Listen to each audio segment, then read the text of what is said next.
Right, welcome everyone to my presentation. This comment here is going to be highlighting what I'm going to be investigating throughout this presentation. So, hopefully by the end of this presentation the question written on screen will be answered.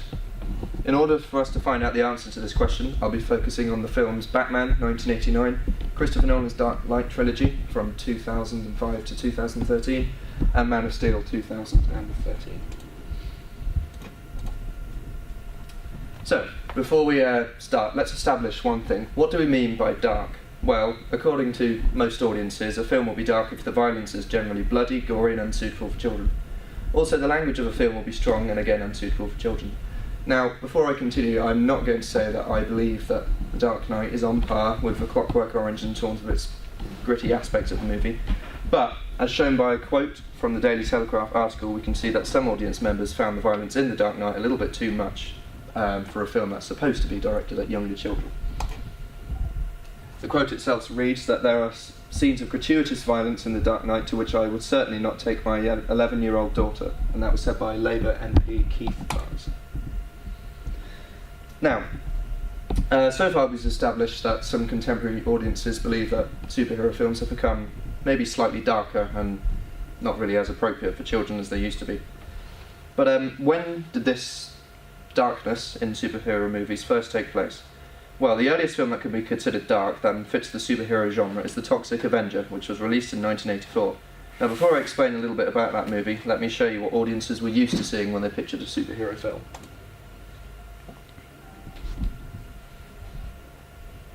Already, just by looking at sort of like the colours and stuff and the sort of standard in filmmaking, you can kind of see like what they were used to seeing. So as you saw from the previous slide, audiences had only ever experienced superheroes on the big screen that were campy and cartoonish. The vast majority of superhero films released during that period of time took direct inspiration from the comics, so it's understandable that the films, like Adam West's Batman for example, included bright colours, flashy costumes and the classic pow, thwop and biff transitions during fight scenes. However, The Toxic Avenger was a new kind of superhero film. Whilst the previous films had been directed at children, The Toxic Avenger was rated R, contained nudity, sexual scenes, strong gory violence and drug use, described as cheesy and unrealistic but may still disturb some viewers by IMDb.com. There's a picture of The Toxic Avenger for you there. However, the film was also a disaster. It received very low scores on popular movie reviewing websites such as IMDb and RottenTomatoes.com. It also only received a single award nomination for which it didn't win. This can be interpreted as perhaps early audiences didn't enjoy these darker films. Now, before Christopher Nolan released his gritty, darker, more realistic version of Batman, the franchise had seen some vast changes over the years. Before Joel Schumacher was accused by fans of destroying the franchise, for which he apologised, Tim Burton had sunk his claws into the Batman universe. His film, Batman, released in 1989, shocked audiences. But why, might you ask? Well, as explained in previous slides, audiences had never experienced a dark superhero movie, apart from The Toxic Avenger and the dark comic books that were around at the time. So when they were faced with Burton's version of Batman, they were surprised to see a man's face being destroyed on screen with acid. That level of violence had never been experienced before by audience members. This question remains: did audience enjoy this style of film? The answer: yes, they did. So the film was nominated for an Academy Award for Best Art Direction and Set Direction, for which it won. It also received positive scores off popular websites such as IMDb, which gave it a 7.6 out of 10, and Rotten Tomatoes gave it a 72%. The film also managed to gross $251,188,924 worldwide. By today's standards of movie grossing, that isn't exactly the greatest, but it was very successful for its time. So, when Christopher Nolan released The Dark Knight, critics heralded it. It was ranked the 4th best film of all time according to the website IMDb, and it received a 94% off Rotten Tomatoes. The film also managed to gross $1,004,558,444 worldwide. This could be a start to sort of show that maybe audiences did start to enjoy this darker style of filmmaking. And to say nothing of The Dark Knight Rises, which managed to gross an even higher at the box office, which was $1,084,439,099. So So this is a clear example of how audiences are starting to enjoy this darker style of filmmaking in the superhero film industry. You may be asking, how exactly are these films darker in comparison? Well, there is a similar scene in both films. The scene in both movies involves the Joker talking to a vicious gang about events that have occurred in the film. Each scene ends with the Joker killing one of the gang members in a gruesome way. In the Dark Knight scene, commonly known to the fans as the pencil scene, the Joker is physically confronted by one of the thugs. And before the gang member can make his move, the Joker places a pencil vertically on the table and slams his head down onto it. When he falls to the floor, the Joker reveals that the pencil is gone. While we don't actually see any blood in the scene, the premise of the scene is quite dark for a superhero movie. Now, essentially, in Burton's film, the scene plays out the same way, but the Joker instead uses an electric hand-shaped device to kill his enemy. But how is this darker? Well, in Nolan's film, it's executed very differently. An eerie soundtrack is played throughout the entire scene, adding to the tension that is already building throughout the dialogue. By the end of the scene, the Joker threatens the gang by revealing he has grenades in his pockets and dementedly walks out of the room. But in Burton's film, the Joker has humorous dialogue and takes away some of the tension in the scene. Also, by today's standards of filmmaking, the effects used are quite poor. So that takes away some of the tension of what might have been a very dark scene. So why has this happened?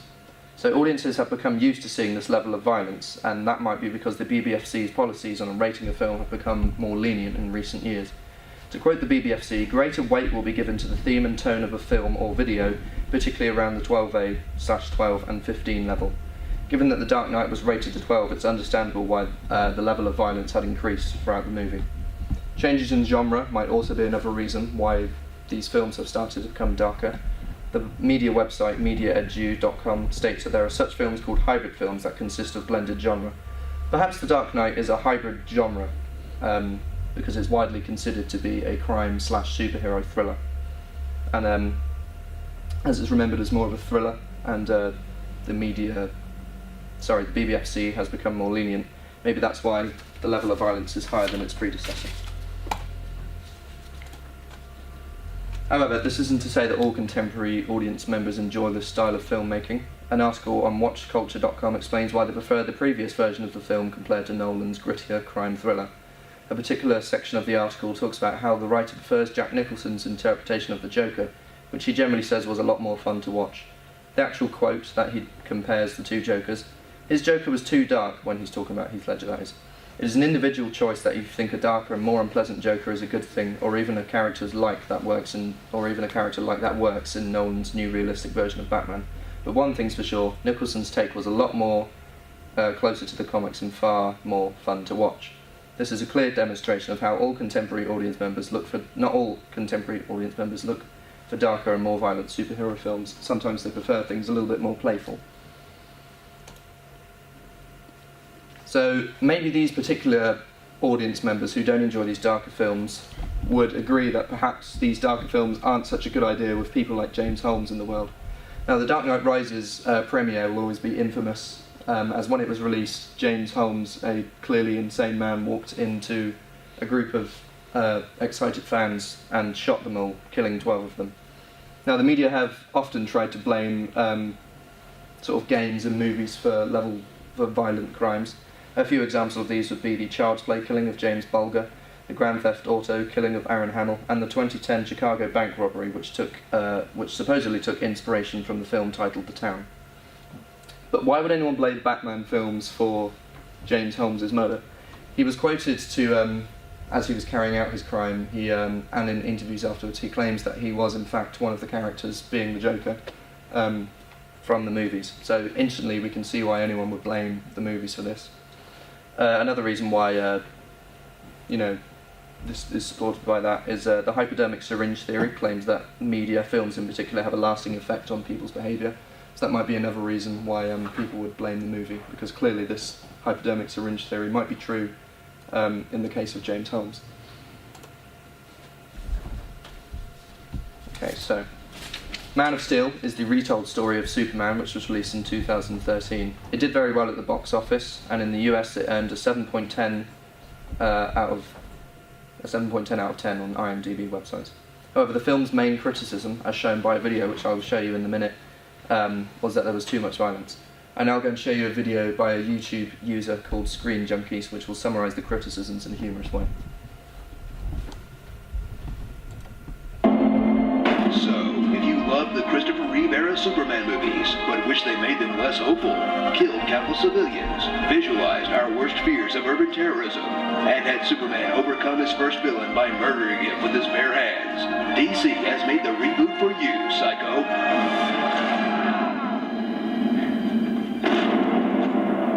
Yikes. Starring Specific Zod, April O'Neil, Ghost Dad, Fallout Box Art, Kevin Costco, Perry Black, Superman Poopy, and those pin art desk toy things. You know, from Spencer's Gifts, the one you used to press your face against. You guys know what I'm talking about, right? Man of Steel. Can't believe I'm now actually rooting for Ben Affleck to kick this guy's ass. Quite a humorous way, I might add. But what I'd also like to tell you about is a quote from The Guardian which continues the idea of these films being a bit too much in terms of the violence. The quote reads, "What I miss were the gentle, innocent pleasures of Superman's day-to-day crime-fighting existence, depicted in normal sunlight and in primary colours, the bullets exploding harmlessly on the chest, the casually lifted automobile, the look of horror on the faces of the low-level bad guys, the awestruck Rockwell's kids' gratitude. Due to the cosmetic battle in the film, much of Man of Steel's mystery and novelty have been used up. Subsequent adventures may lose their altitude." Again, I think what we can take away from that is that not all audience members enjoy this new style of superhero filmmaking. So, to sum up, we've discovered that superhero